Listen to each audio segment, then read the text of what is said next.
especialmente darle agradecimiento al compañero Pablo Ansaldi, que hace un tiempo que venimos hablando con él y la verdad que venimos aprendiendo.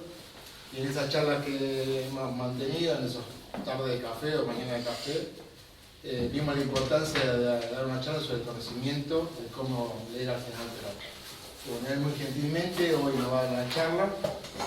Ya todos saben el currículum de él, los libros, los que vienen. Bueno, gracias. Y voy a pasar un chivo también de la agrupación nuestra. Por supuesto. El domingo que viene, 25, vamos a hacer un acto de homenaje al compañero José Ignacio Rucci. Nos gustaría que estén todos presentes. Es un acto al que le damos mucha relevancia porque tratamos de rescatar lo que alguna vez el peronismo tuvo, que es la mística revolucionaria. Y él fue uno de los últimos que murió en combate, así que humildemente hace 3 años nosotros venimos rendiendo un homenaje a José Ignacio Rucci. Allá en Gaona. En Avellaneda, 2953, 4:30 de la tarde. Bueno, un aplauso para el compañero. Bueno, muchísimas gracias por la invitación.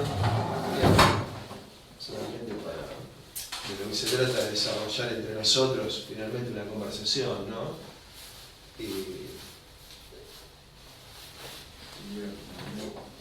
Y agradezco muchísimo a Márquez, bueno, somos todos amigos, compañeros, ¿verdad? Eso va de suyo. Y el tema que va a presentar hoy, esquemáticamente, en el buen sentido del término esquema, ¿no?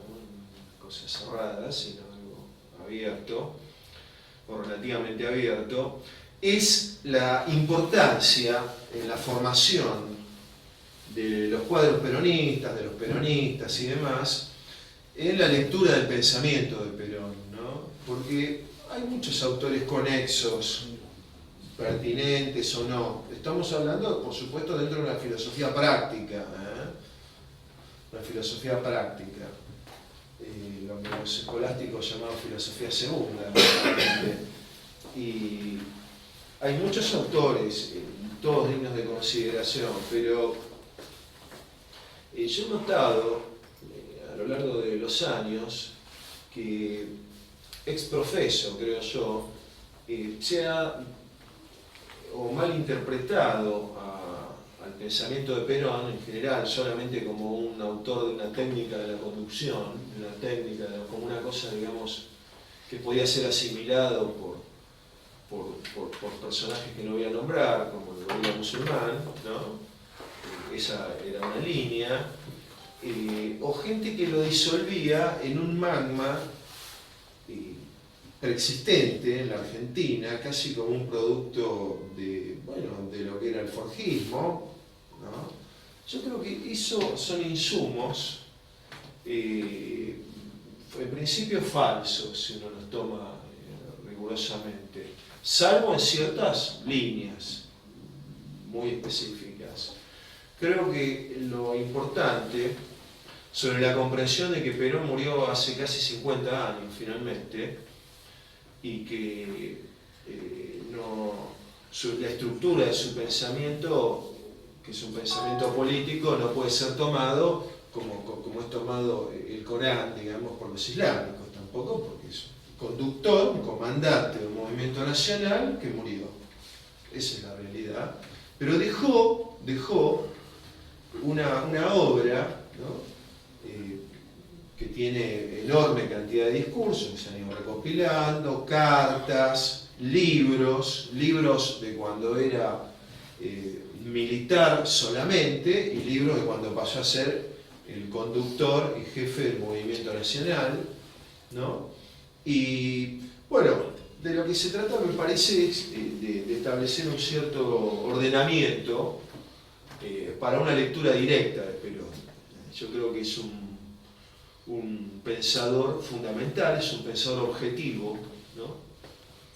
A mi criterio no es un pensador ni utópico ni puramente subjetivo, que hable de sus reflexiones, de su valor. No, es un pensador objetivo, es decir, su pensamiento tiene un correlato con fuerzas orgánicas que se desplegaban, o se desplegaron en la historia o se desplegaban en ese momento, ¿no? Y eso es sumamente importante porque conecta su pensamiento propiamente político, con la realidad operativa.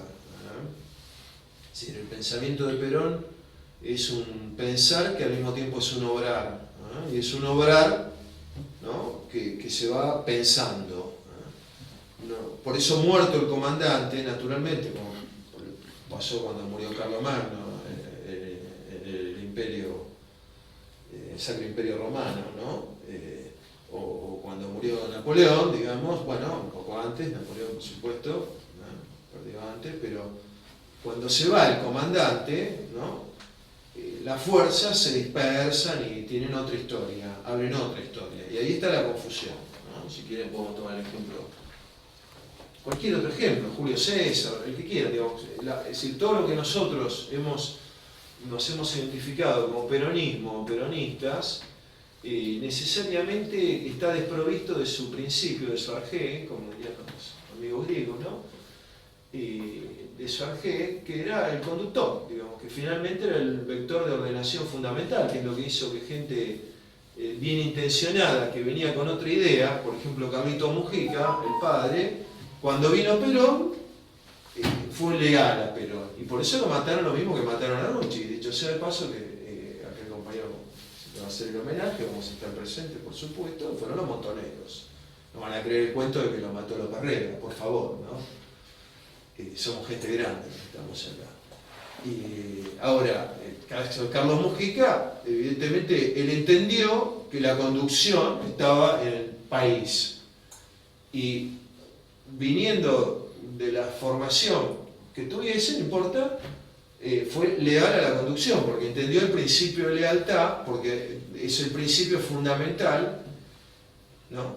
en los movimientos nacionales, por lo menos en un movimiento nacional que tiene un signo crioso como el nuestro, digamos, por qué no decirlo, porque nosotros seguimos personas, pero no por personalismo ni caudillismo, ¿no? Sino por la capacidad que tienen de representar a la causa eficiente y final, ¿no? Del conjunto de la patria.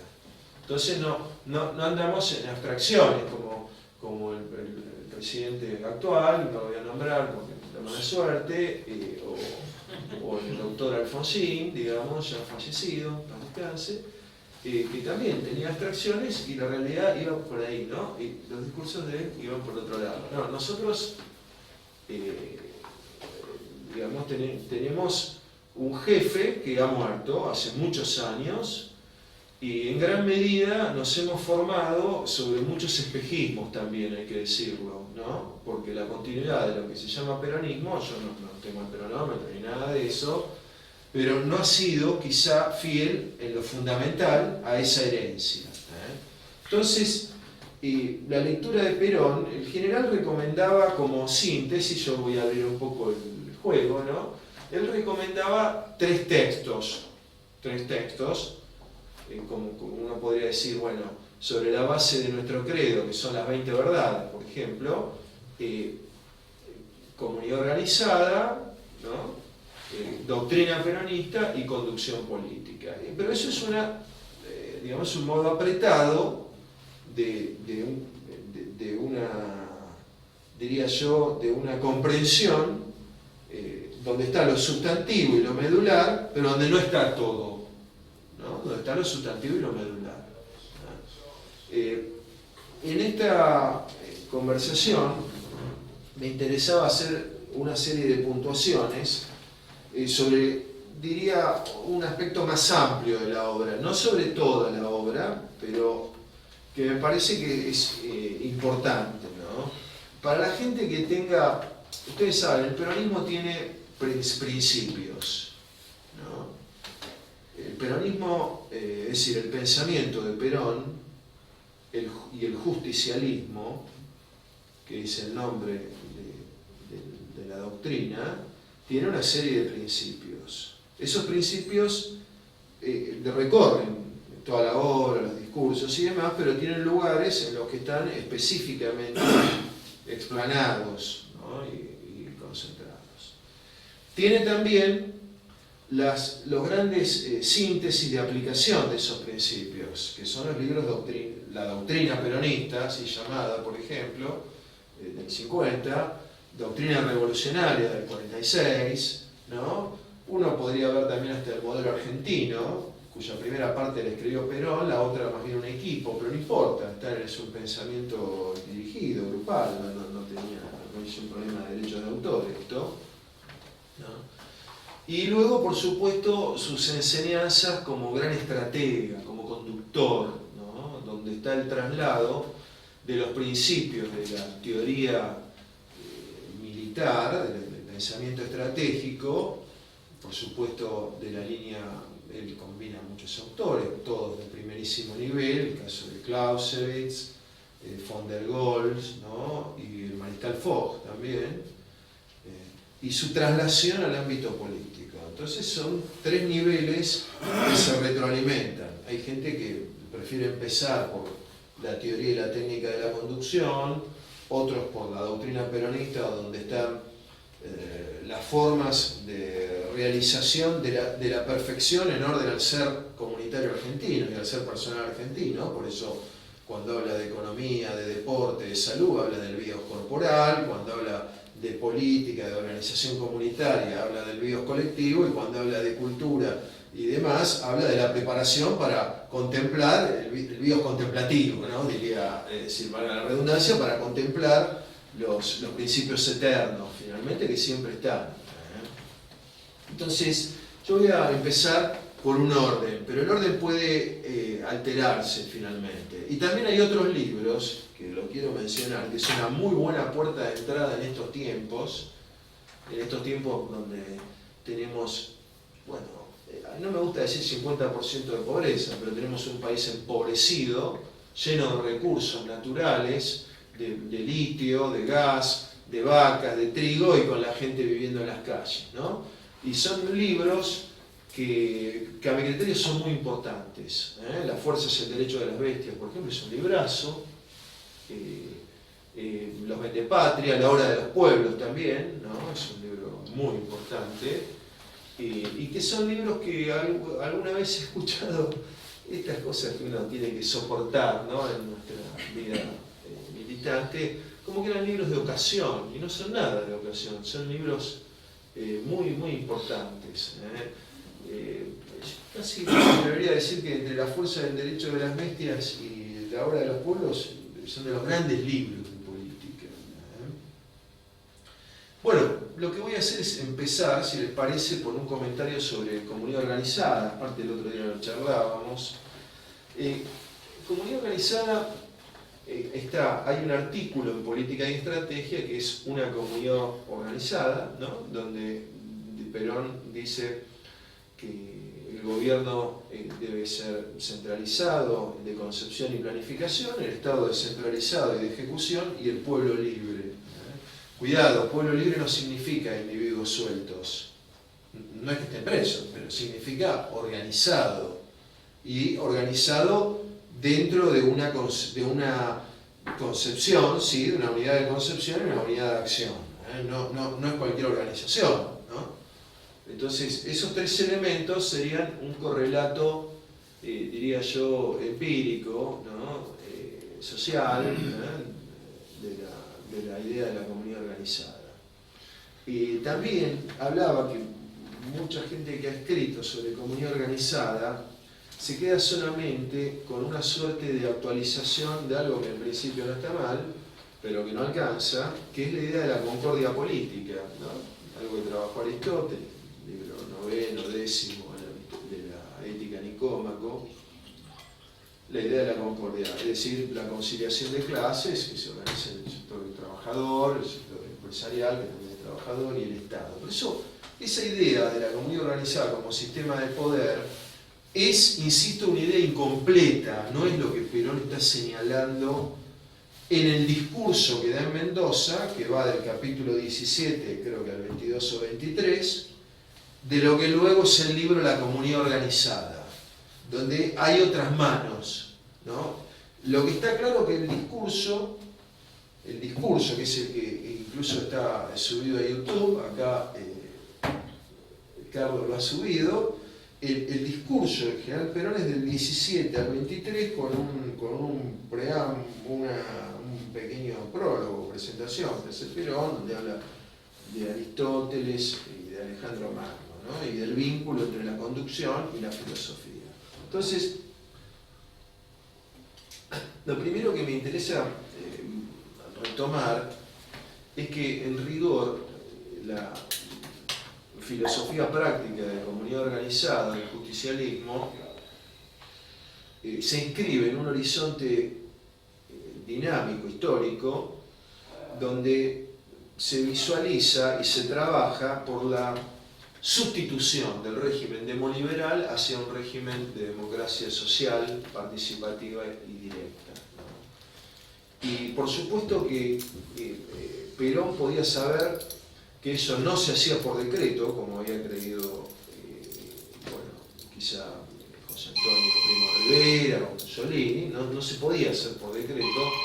Lo que se podían hacer son dar los instrumentos persuasivos, conceptuales, y los instrumentos legales para el avance hacia eso.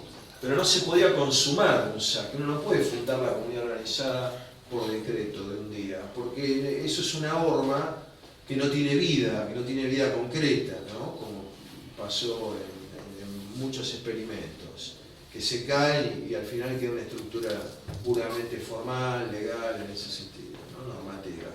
El peronismo ha tenido vida porque los instrumentos que marcharon hacia eso eran instrumentos vivos, el principal de los cuales fue la clase trabajadora argentina, ¿no? Entonces, en el discurso de comunidad organizada, Perón va a exponer los valores, los principios, diría yo, más que los valores, los principios del justicialismo, y va a establecer claramente una diferencia con lo que es en Argentina el nacionalismo católico, ¿no? Tomada como corriente de pensamiento, ¿no? Políticamente jugaron siempre para el liberalismo, siempre para los golpes liberales, fueron la mano de obra en los primeros pasos, porque ellos entienden que hay un orden natural, ¿no? Un orden natural, y que el orden positivo es un orden que debe subordinarse ya a ese orden natural, como si no fuera históricamente semoviente el orden positivo.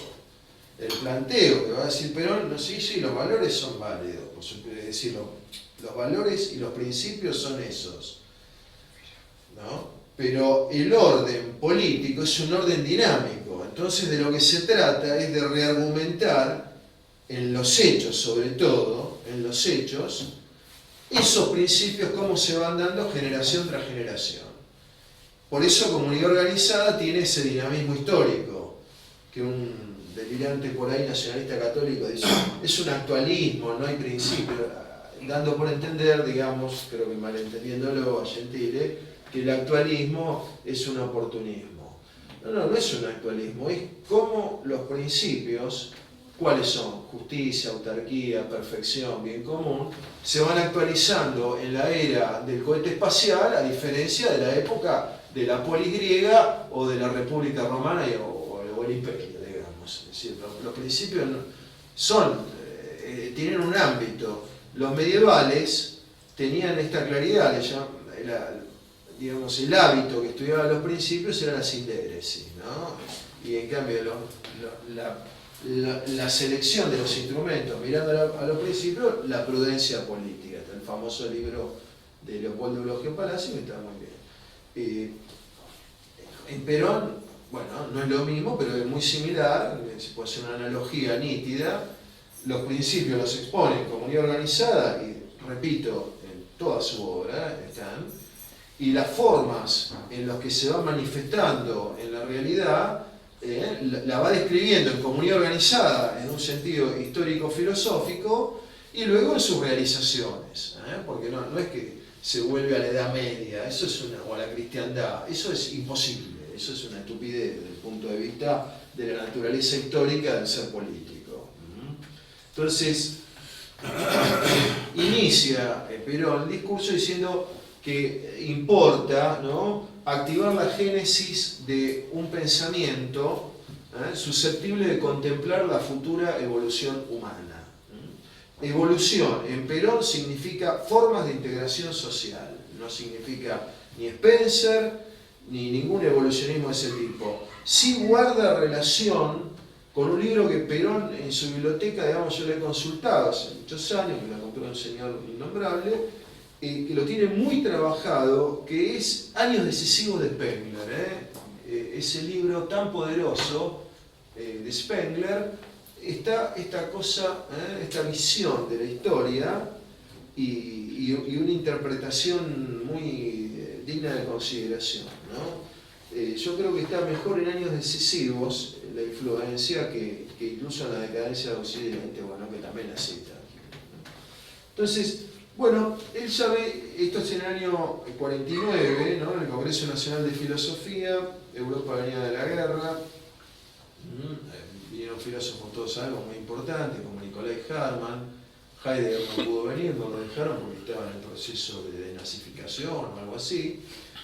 Y claro, contaba Graciela Maturo que ella estuvo en el Congreso, ¿no? Y uno dice Nicolai Hartmann, acá se organizó una colecta para ayudar a los que coman. Me explico, estoy hablando de un filósofo de primerísimo nivel, digamos. Es decir, un filósofo muy sistemático, digamos. Yo creo que es el esplendor del sistema de pensamiento alemán. Por supuesto que Heidegger está siempre un poco por encima de todo, ¿no? Pero era un gran filósofo, Hartmann. Y venía con un traje brilloso, venía lleno de pobreza, ¿no?, en la guerra. No es que vino... y así venían todos, digamos, con lo que tenían. Entonces, el general le quiso mostrar cómo de los principios universales estaban en sede concreta en desarrollo en Argentina, ¿no?, en esa experiencia, que era la implantación de la soberanía política, la independencia económica y la justicia social, ¿no?, y que eso estaba en desarrollo. Entonces, la gente quedó muy bien impresionada, por supuesto. Entonces, Perón dice que existía en ese momento, ¿no?, una laboriosa tarea en pleno desarrollo encaminada a modificar sustancialmente las condiciones de vida para la felicidad general, ¿no? Estaba notando un proceso que ya lo había notado, lo había explicitado en el discurso del año 44, creo que yo, en la Bolsa de Comercio, sí, 44, bien digo, y en muchos discursos, y que luego siguió, ¿no?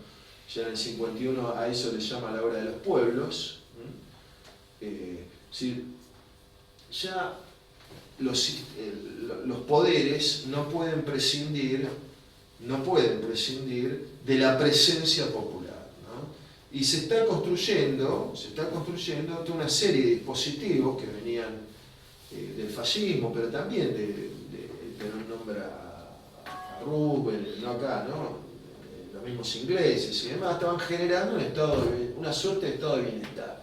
Entonces la preocupación que él tiene en comunidad organizada es que esta construcción del bienestar general no sea solamente una cuestión material, ¿no?, un lugar donde estemos confortablemente instalados en la angustia existencial, ¿no?, que es lo que él ataca aquí, o en la depresión, o en la drogadependencia, en toda la historicidad que ha tenido ese principio espiritual deshecho, ¿no?, a pesar de estar rodeado de sistemas de bienestar. Entonces la preocupación que él tiene es esa, una de las preocupaciones.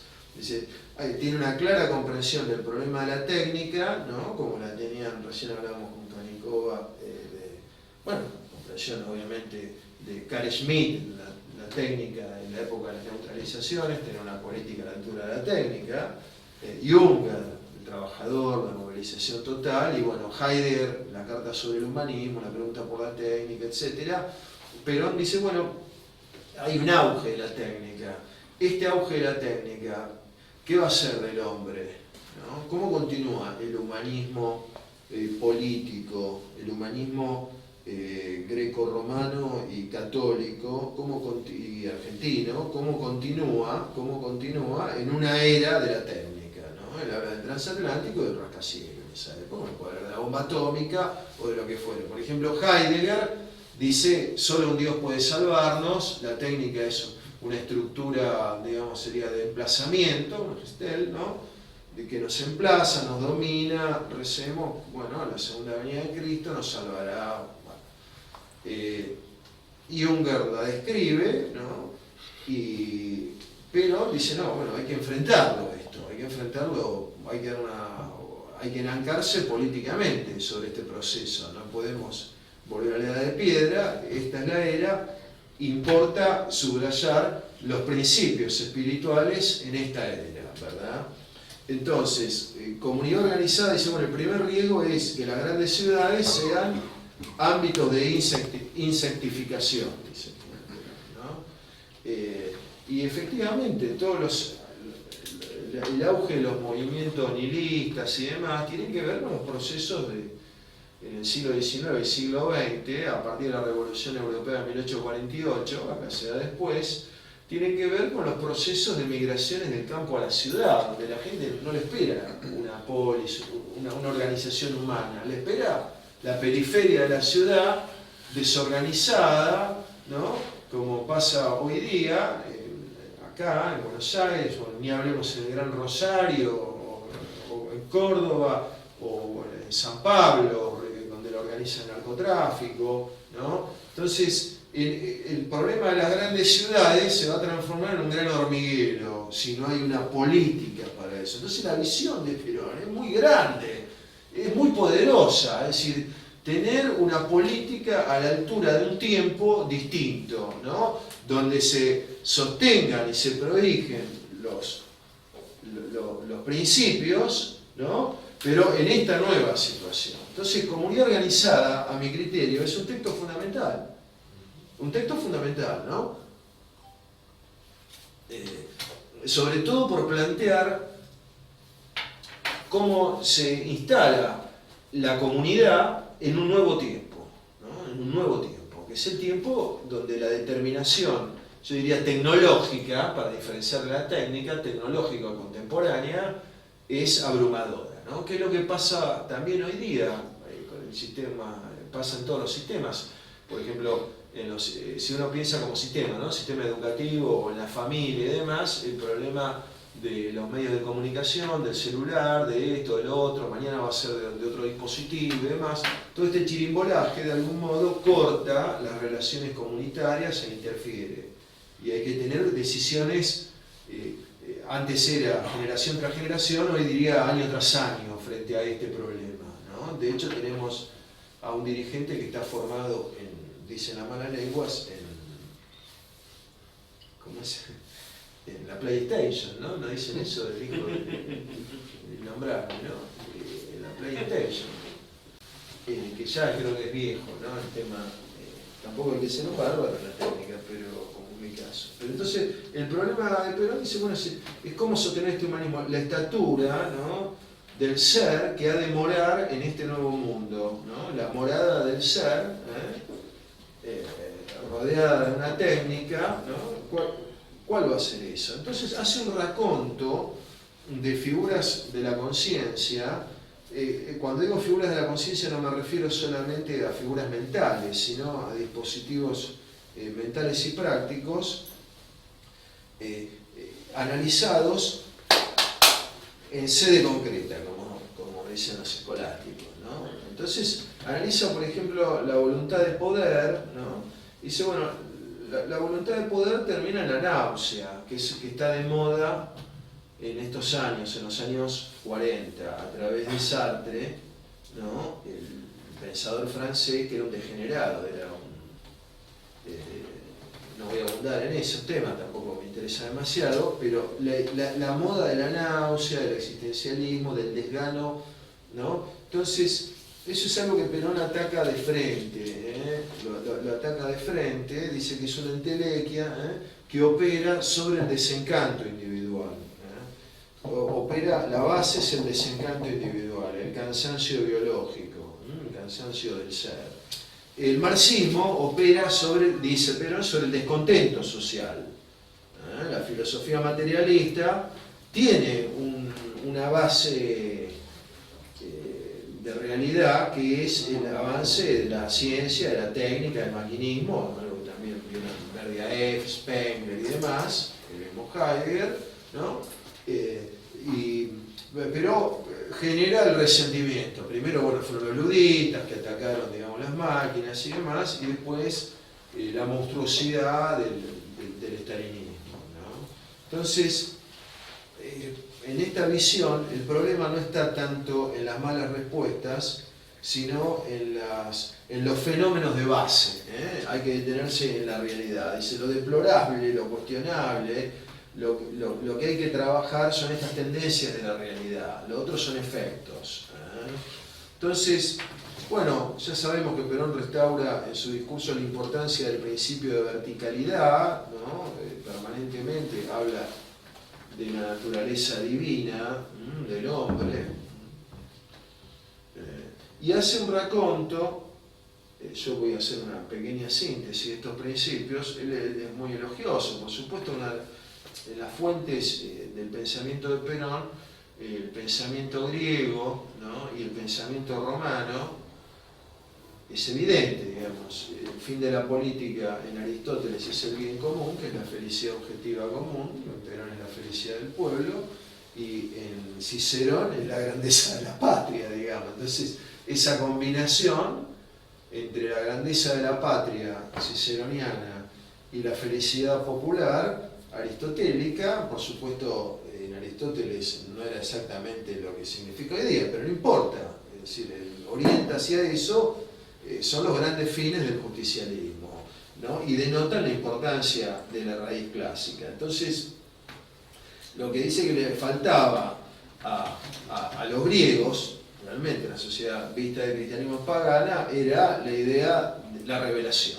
¿eh? La revelación cristiana, el hombre creado a imagen y semejanza de Dios, ¿eh? De ahí la familia pasa a ser algo más que una institución jurídica y social, pasa a ser también una cuna, ¿no? Pero dice un plasma de valores donde está el amor, pero no canalizado solamente el amor eros, sino el amor ágape, ¿verdad? Y el amor filial. Y la familia constituye a los municipios y eso se integrará en los estados. Entonces, el problema del pensamiento, no hay problema con la democracia, pero no tiene problema con la democracia. El problema es de la democracia, porque es una palabra en boca en todo el siglo XX, de la democracia con el principio liberal. Ahí está el problema, o con la democracia mal llamada popular, que era la democracia de los señores nada populares del marxismo soviético, etc., llamaban democracias populares, ¿no? Entonces, si el problema del pensamiento democrático futuro, ¿no?, está en resolver, dar cabida, ¿no?, es decir, en el paisaje histórico y en el escenario histórico, dar cabida a la comunidad, sin distraer los principios fundamentales del individuo, de la persona, resaltando, acentuando, perfeccionando su esencia espiritual, y con la vista puesta en el bien común. Entonces, comunidad es justicia social y libertad, y enaltecimiento, ¿no?, de la dignidad espiritual y del valor de la persona humana. Entonces, sobre este pensamiento político va a sostener algo que es muy caro a la experiencia popular peronista y a muchos discursos de Perón, de Eva Perón, la importancia, a riesgo de que sea un cliché, que no lo es en absoluto, de la alegría, que es algo que se le dijo alguna vez a Heidegger, esto lo comento, cuando hizo Ser y Tiempo, que es un libro, indiscutiblemente es el libro más importante de filosofía que se escribió en mucho tiempo, él trabaja la angustia, ¿no? Y le dijeron, ¿por qué no trabajó la alegría como estado anímico? Pero dice, no, Heidegger dijo, no trabajo la angustia porque ni la promuevo nada, la tomo como ejemplo, podría haber sido quizá la alegría. Lo mismo se dijo de Hegel cuando hizo la fenomenología del espíritu, que fue un libro muy importante en su momento, ¿no? Y también, ¿por qué trabaja la lucha? Estuve tentado de trabajarse el amor, haciendo tomar un fenómeno originario, ¿no? Como dirían los alemanes, un Urfanomen, ¿no? Para elaborar un pensamiento a partir de eso como punto de partida, nunca como punto de llegada, a diferencia de la moda existencialista en la que Heidegger jamás se reconoció. Cuidado, nunca se reconoció, ni reconoció que Sartre estuviera en su dirección. De hecho, Heidegger hace un giro al pensamiento ontohistórico, bueno, con otras categorías, por supuesto, y demás, pero similar a estas visiones históricas que tiene Perón, que es un pensamiento donde el ser político se está moviendo históricamente, no está quietito ahí, no se quedó en el siglo XIII ni en Felipe II, con todo respeto por el siglo XIII y por Felipe II, no se quedó ahí.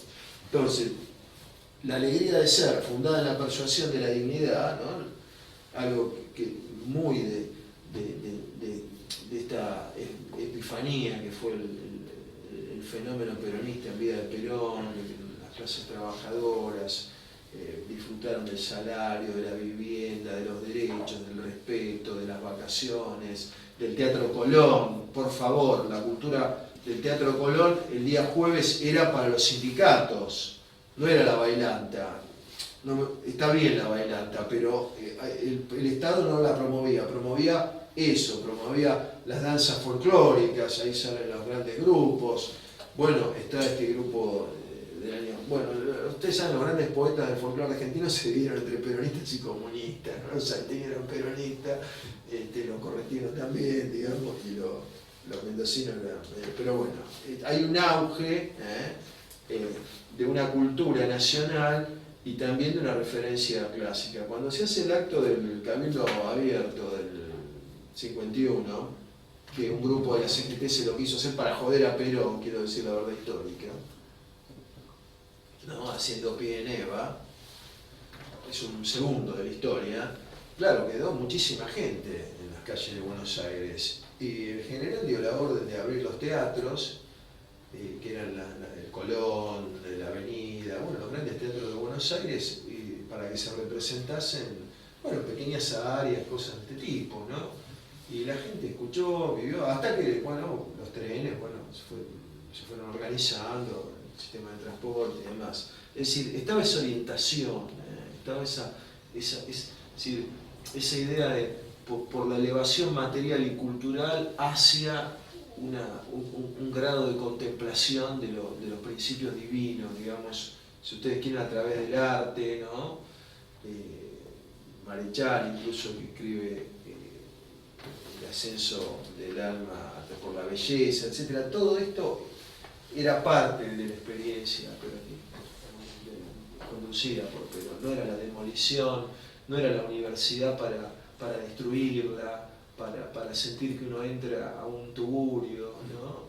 Era otra cosa, era muy distinto. Basta ver la revista de estudios germánicos, latinos, etc. Había una serie de institutos muy dignos de consideración. No era la joda, el reviente, cosas que pasaron luego. Entonces, esa aspiración a instalar a la comunidad en plena era de la técnica, preservando el bien común inmanente de la justicia social, la soberanía, la autarquía y el trascendente, es decir, que a través de la cultura y demás, hacia la contemplación de lo divino y esa percepción para el que quisiera y demás, esa es, digamos, la visión histórica de comunidad organizada, ¿no?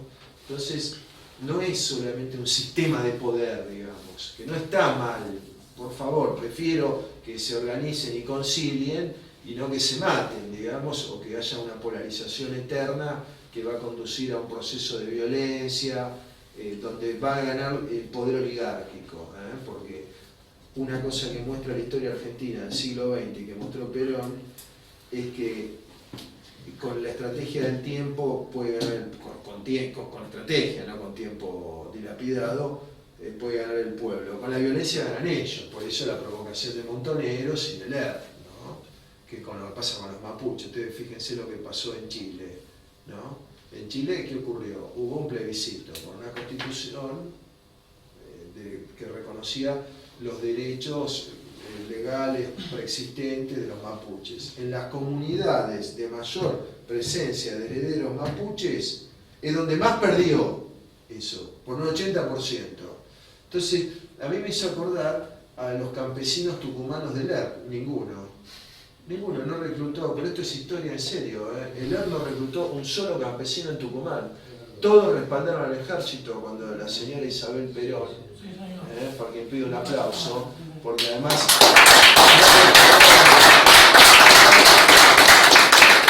para Isabel, pero no le perdonan el operativo Independencia, no se lo perdonan.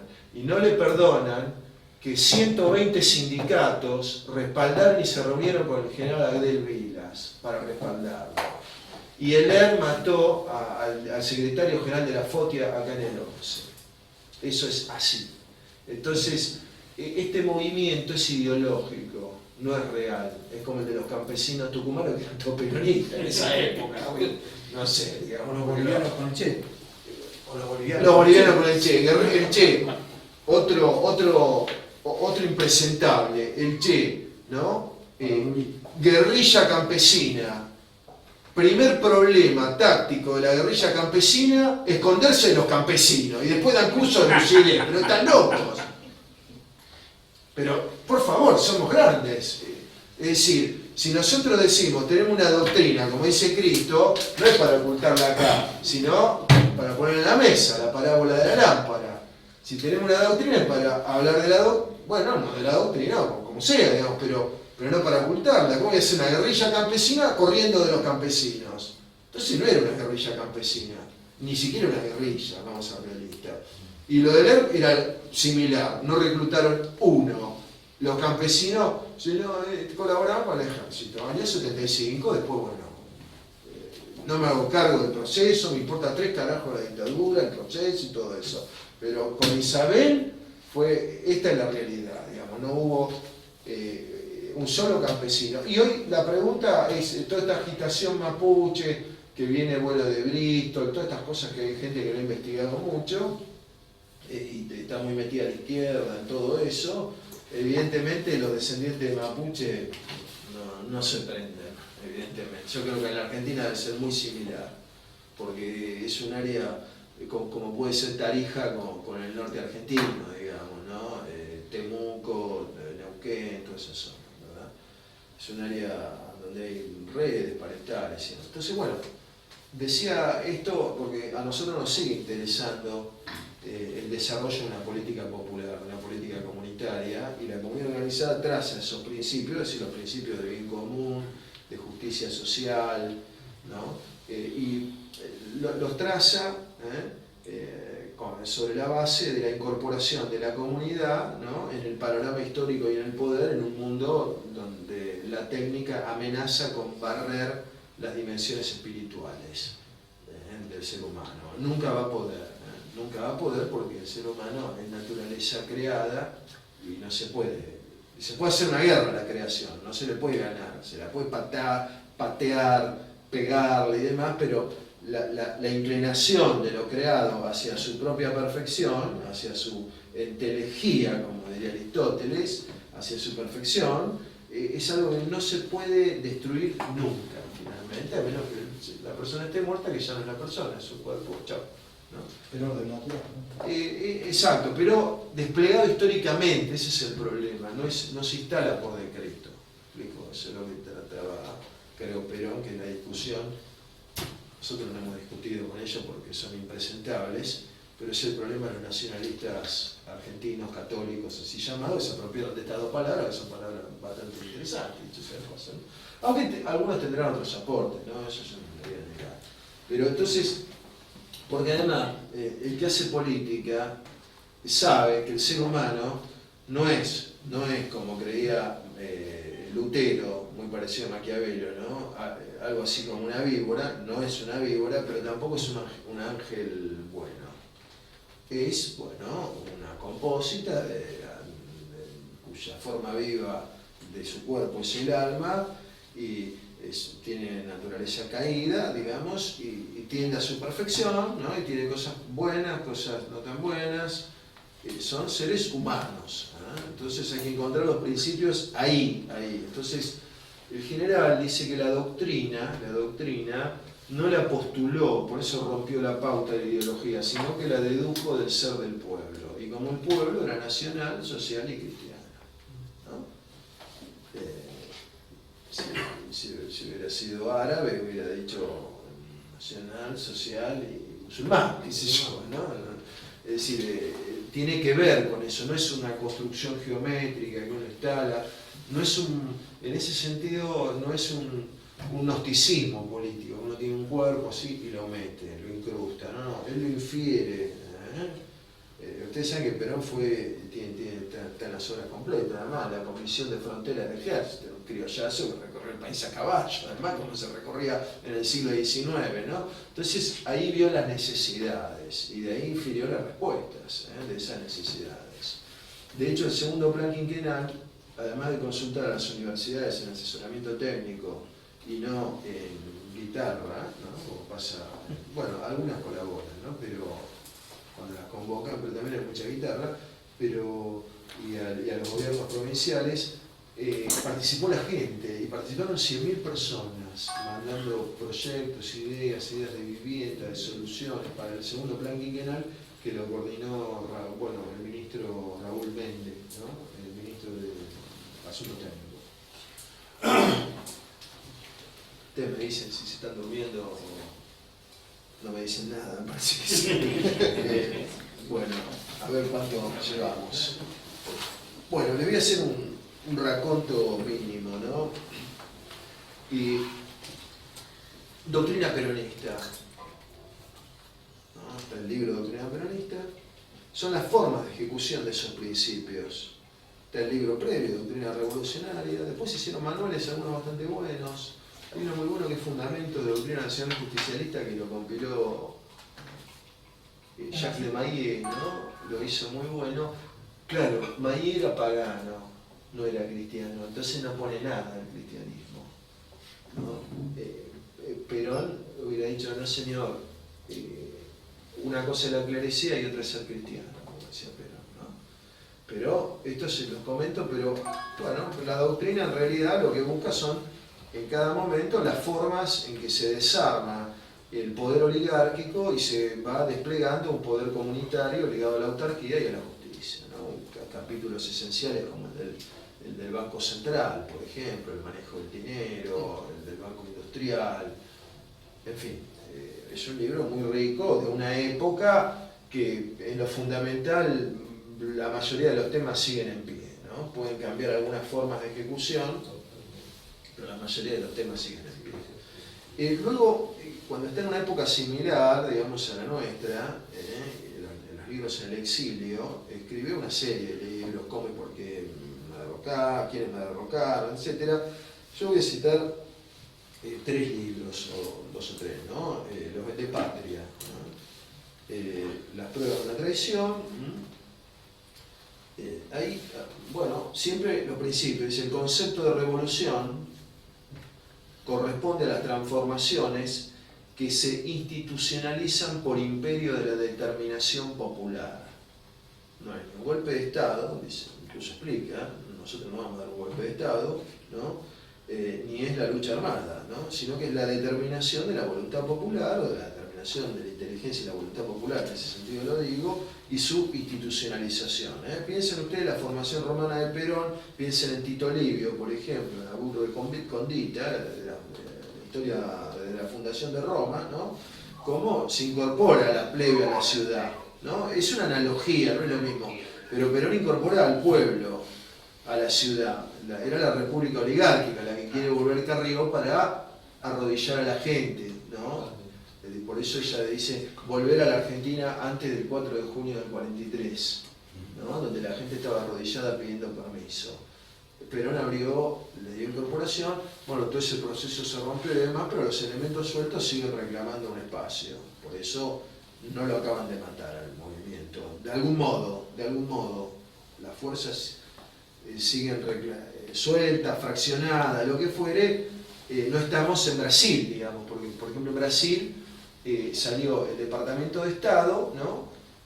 A decir que, ojo, Bolsonaro no se le ocurra meter a los militares militares. Y sale Bolsonaro a decir, la reina Isabel es mi reina. Es decir, está totalmente tomado, todo, ¿me explico? Acá también está tomado en la superestructura, pero ciertos elementos de las bases, ciertas alas, no han sido, creo yo, todavía del todo tomadas del pueblo argentino. En Brasil nunca dejó el sistema esclavista de funcionar, ¿no? Entonces, bueno... Itamaraty. Bueno, Itamaraty, está bien. Se refiere naturalmente a Barón de Río Branco, todas las cosas de la política. Muy bien. Él despliega, claro, está con la Revolución Libertadora, pero no puede ser la analogía, ¿no? El mito de la libertad, la mentira de la democracia, todas estas palabras, ¿no?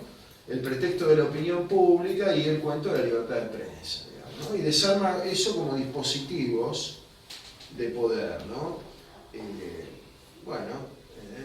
Y habla de un tema muy importante que son los trucos de la economía. Está escribiendo para los peronistas, digamos, está escribiendo para una tesis doctoral en filología, ¿no? Entonces, él habla del imperialismo griego, de preeminencia cultural, el romano, la conquista militar y política, el español, conquistador colonizador, el inglés, colonial y económico, ¿no? Y el actual, ¿no? El anglo norteamericano, donde tiene una serie de trucos, la economía libre, la cooperación económica, el empréstito impagable, que los tipos te lo dan porque ya saben que vos no lo vas a poder pagar y que te van a atar con eso, por eso te lo dan, el manejo del Banco Central, que tiene autonomía de quién, perdón, autonomía de la economía política argentina, ¿no? Bueno, es un engranaje más del sistema financiero bancario, la destrucción de la industria nacional, motivos muy de ahora, así como que son los mismos temas que hay hoy día, digamos, esta cosa de tratar de empujar un pensamiento peronista en la realidad, donde hay que poner en discusión estos temas, ¿no? Bueno, La fuerza es el derecho de las bestias, otro gran libro, ¿no? Donde expone muy bien los principios del justicialismo, expone la obra de la economía, en la industria, en la educación, en organización popular, porque no hay posibilidad de política peronista sin organización popular, no se puede sostener con una alianza entre el ejército y la iglesia, ¿no? Y menos hoy día, es decir, tiene que ser un pueblo organizado, ¿no? Con sus distintas instituciones y demás. La gran institución política era y es el movimiento nacional, que hoy por supuesto no existe. Existe, en estado de latencia, alargado, en elementos. La obra de los pueblos, el 68, digo, como una guía de lectura, ¿no? Finalmente, ahí trabaja muchas cosas en la visión de las formas de integración, de la evolución, ¿no? Desde la familia hasta el universalismo. La globalización es un plan financiero oligárquico, con distintos nombres, pero no es el universalismo, esa es la trampa de la gente, Jorge Castro. Decir, mira, Perón vio la globalización. No, Perón vio el universalismo y dijo que había dos posibilidades, ¿no? O lo armaban ellos, que esa es la globalización, o se reordenaba geopolíticamente. Si lo armaban ellos, lo iban a hacer con las guerras, con la peste y con la explotación. Y iban a ir a la cacería de los recursos naturales, ¿no? De Vaca Muerta, que en ese entonces no había sido descubierta, del litio, que en aquel entonces no tenía importancia, o la importancia que tiene hoy día, entiendo yo, ¿no? Es decir, los recursos naturales, como de hecho pasa ahora, ¿no? No es un libro, uno le puede cambiar quizá algo, pero la fuente de alimentos, etc. Entonces, habla de los pasos que dio el poder oligárquico, el copamiento de los gobiernos, ¿no? Primero dice, es curioso porque el otro día veía la visita a la embajada norteamericana, no sé qué se habló ahí, qué sé yo, las cosas que pueden haberse hablado, pero empieza por una seducción diplomática de la embajada, dice Perón, y justo el otro día unos dirigentes sindicales que fueron a la embajada norteamericana y salieron súper contentos, ¿no? Empieza por ahí, digamos. Empieza por ahí,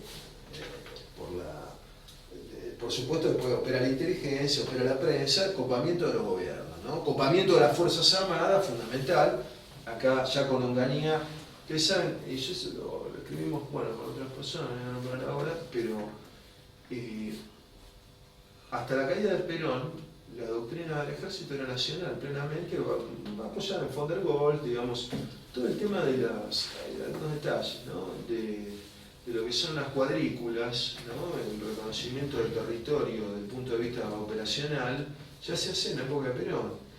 Y Florentino Díaz Loza decía por allá que ellos descubrieron la Guerra Fría cuando cayó Perón, porque la tenían como un panorama que le pasaba al mundo, pero no a la Argentina, porque el intento de Perón fue hacer siempre un cortafuego frente a la Guerra Fría, porque sabía que era una trampa, no van a creer que existe la Guerra Fría, por favor.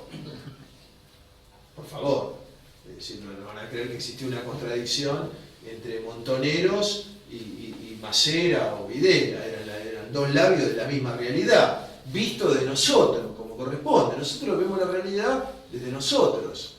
La Guerra Fría era un entendimiento entre las grandes potencias para repartirse al mundo, digamos, ¿no? Entonces, el copamiento de las Fuerzas Armadas se da, bueno, Onganía mete todos los reglamentos de la doctrina norteamericana, ¿no? Los reglamentos que son digamos, el sistema legal de funcionamiento, orgánico funcional, ideológico, etcétera, lo meten las Fuerzas Armadas. Onganía ya con los azules.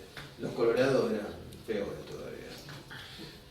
Se da el copamiento de la economía con los mismos argumentos que ahora. Por ejemplo, se habla de Frondizi, ¿no? El señor Frondizi tuvo de industrialista un día, ¿no? Porque el industrialista era Frigerio, que era marxista, pero industrialista. Un marxista raro, digamos, ¿no? Y Frigerio lo echó enseguida y metió al Sogaray y puso a dirigir el plan de ferrocarriles, el plan Larkin, que era un general norteamericano. Eso hizo Frondizi. Y les aclaro a los más jóvenes, el primer golpe a los ferrocarriles argentinos lo hizo Frondizi, después fue Méndez. Tocó madera, ¿no? Tocó madera, tocó madera. Pero primero, entre otros, el Central Chubut, el que iba de Puerto Madryn a Las Lajas, el actual tren de la costa, por ejemplo, por decirle otro en la provincia de Buenos Aires. Frondizi los hizo pelota. ¿Con qué argumento? Y no, estaban obsoletos. El argumento era la industria norteamericana del automóvil, de llenar de autos y de accidentes y de costos, de inseguros impagables, de muerte y demás la Argentina, ¿no? Desintegrarla, ¿verdad? Porque si uno dice es obsoleto, es como decir, mira, los cables de la luz están obsoletos, entonces cortamos la luz y volvemos a la lámpara de queroseno. Después la lámpara de queroseno queda obsoleta, hacemos una fogata, ¿no? No, señores, los trenes de Europa no son los que fundó Bismarck. Las líneas son las mismas, como el transiberiano que hizo el zar, pero las han ido cambiando su obsolescencia, como corresponde, digamos.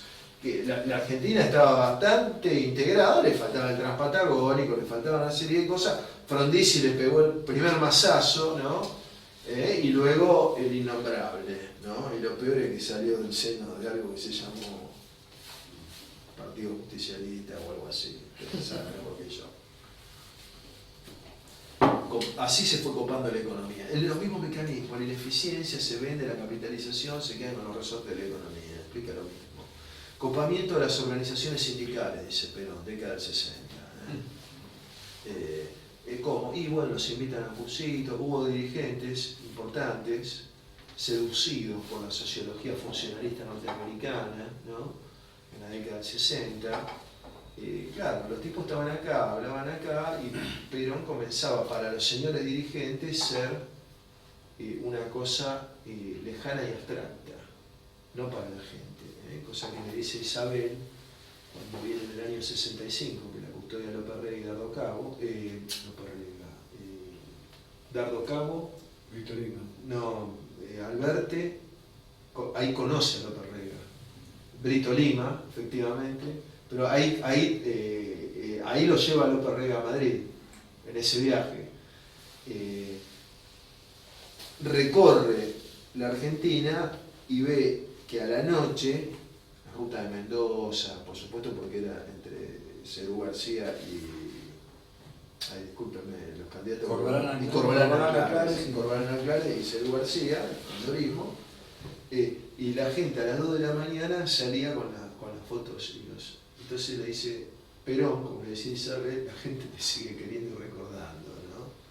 ¿Qué importaban los dirigentes? ¿Qué le importa? ¿No? esto no es un tema menor, ¿no? Porque cuando José Ignacio Rucci procede del sindicalismo, con sus méritos y sus características, pero de la UON, que es el sindicato bandolista, cuando Rucci entiende esto, que el sindicalismo es parte del movimiento nacional y no es sindicalismo, que él no es sindicalista, que él es un soldado del movimiento nacional, que está en el movimiento obrero, ahí lo mata. Cuando rompe la pauta del bandolismo, que es lo que tiene la CTA, AT, la CGT, todo el régimen es lo mismo, reclamos que tienen las partes, cada una, 50 centrales gremiales, y no, para que no haya ninguna, y sobre todo no haya proyecto nacional en el sentido movimiento nacional hacia grandes objetivos, ¿no? Entonces, bueno, el copamiento de las organizaciones sindicales, el caso emblemático, dice que, bueno, unos cuantos, pero Baldor y demás, ¿no? Y luego dice el copamiento de la opinión pública para intervenir en la masa popular. La opinión pública la copan con los medios de comunicación, pero dice, bueno, la masa popular todavía no la han tocado, y no puede, porque es peronista. Hoy le han llenado de droga, le han metido los planes de esclavismo, que son los planes sociales, que para controlarlo, ¿no? Una cosa en la emergencia, en 2002, qué sé yo, pero después es para controlarlos. El señor Grabois es un gran esclavista, los esclavitos de Sila, ¿no? Los esclavitos de Sila, es decir, el señor Grabois es un esclavista, y estos curitas que le hacen empanaditas, y los mantienen ahí, saben que los están manteniendo en esa situación, saben. No digo que todos estén malintencionados y demás, pero si nosotros no rompemos la pauta del esclavo, no vamos a pensar en los términos de la dignidad que nos ha sido enseñada, no solamente en la palabra, que esto finalmente tiene su importancia, sino en las realizaciones, ¿no? Por supuesto, ahí lanza una serie de otros grandes objetivos, como la integración iberoamericana o latinoamericana, y le llama indistintamente, el trasvasamiento generacional, que no estaban los montoneros en el 67, estarían ahí dando vuelta algunos, pero él pensaba en otra juventud, ¿no? Habla del socialismo nacional, cosa que va a hablar hasta el fin de sus días, cuidado, del tercero en discordia derrotado en la Segunda Guerra, los errores que cometió, de sindicalizar la fuerza y demás, pero como una orientación de búsqueda que él la pensaba humanista y cristiana, pero en una orientación donde lo político, en el sentido demoliberal burgués, iba a ser sustituido por la democracia orgánica, comunitaria y directa, y como una tarea para los tiempos, ¿no? Entonces, la ruptura de la pauta de las ideologías, ¿no? Él dice, bueno, nosotros tenemos que buscar la integración más allá de la ideología. Si estos tipos, los pueblos se rebelan de los dos lados de la cortina de hierro, a esto no les importa repartirse el mundo en función ideológica, a nosotros tampoco en la coordinación con otros pueblos, ¿no? Y finalmente, esto, digamos, serían los libros del exilio, muy importantes. Finalmente, el recontra clásico Conducción Política, que malintencionadamente lo han rescatado mucha gente como una técnica maquiavélica, cosa que es lo opuesto, ¿no? En algún sentido, porque está ligada a esta otra base del pensamiento. Conducción política, ¿no? Voy a decir 3 o 4 palabras, lo voy a poner en paralelo con Apuntes de Historia Militar y con la idea estratégica y operativa del general San Martín, ¿no? Que son otros trabajos del general. Bueno, no era general cuando escribe Apuntes de Historia Militar, era capitán o mayor. Tengo razón. Entonces, escribe Apuntes de Historia Militar y habla de los grandes conductores de la historia. Arranca por Ciro, ¿no?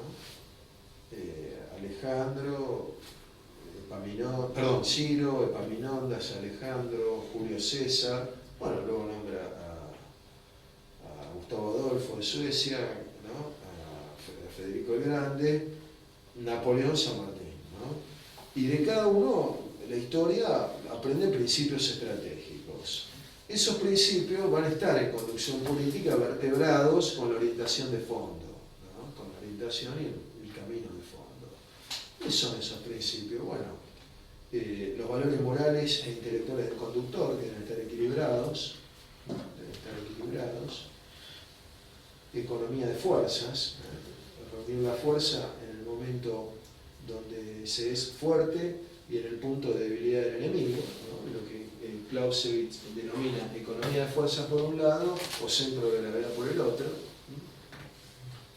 Principio de persistencia en el esfuerzo, no hacer iniciativas, una organización, que sí, después disolverla, nos vamos a todas las casas y volvemos en 3 años, no, persistir en el esfuerzo.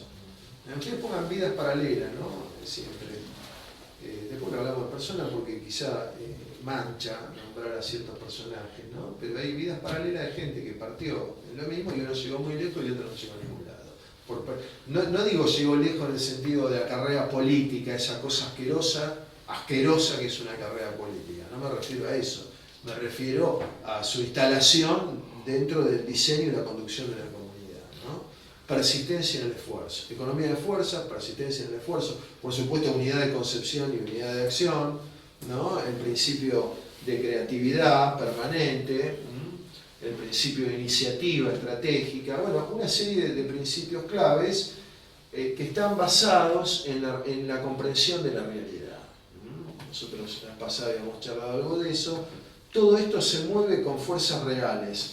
Real no me refiero, insisto, a la naturaleza, ni a los árboles, ni a los perros, sino a la realidad comunitaria, a la realidad política, a la realidad de las fuerzas interactuantes en una sociedad, ¿no?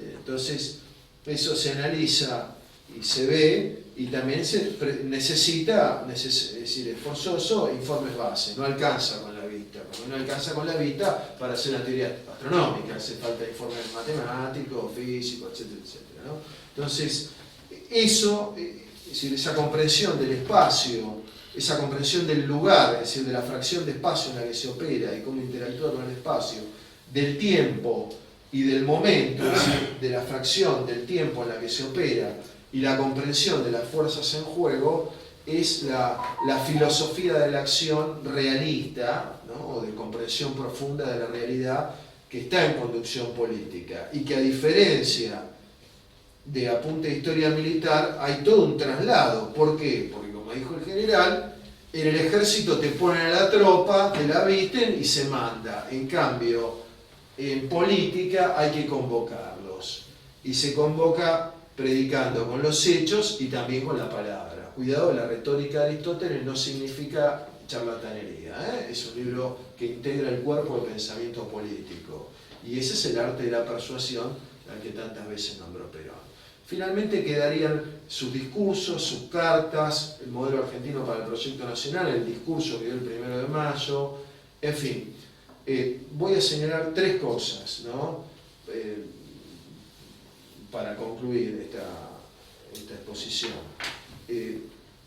La institucionalización de lo popular, de lo comunitario, ¿no? Es una preocupación clave para reabsorber los mecanismos de poder, ¿no? Desde la oligarquía a lo comunitario y realmente hacer que el principio democrático se efectivice, ¿no? Por un lado. Por otro lado, la elevación de lo material a lo espiritual que va enancado en ese proceso, ¿no? Porque la gente eleva de la politización, pasa a la cultura política y cívica, que era lo que quería el general, y a la cultura social, ¿no? Y finalmente, el método de desarrollo político, que es captar los principios en lo real, prohijarlo, trabajar para coordinarlo y fortalecerlo. Eso me parece que son uno de los 3 elementos claves que en el pensamiento de Perón anuncian y trabajan por la obra de los pueblos, a los que no van a poder parar, gane quien gane la guerra, las elecciones o lo que fuere. Bueno, eso es todo.